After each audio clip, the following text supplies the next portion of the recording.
SLT S10 router එකක් අද ඇවිල්ලා තියෙනවා අන්ලොක් කරන්න ආශාන අන්ලොක් සර්විස් එකගෙන.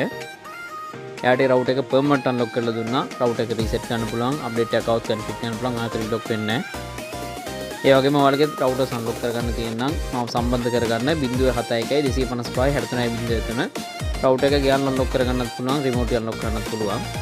මගේ ඇඩ්වර්ටයිස්මන්ට් එක මම වීඩියෝ එකේ පල්ලෙහෙන් දාන්නම්. ඒක බලලා මම කන්ටැක්ට් කරගන්න. Thank you.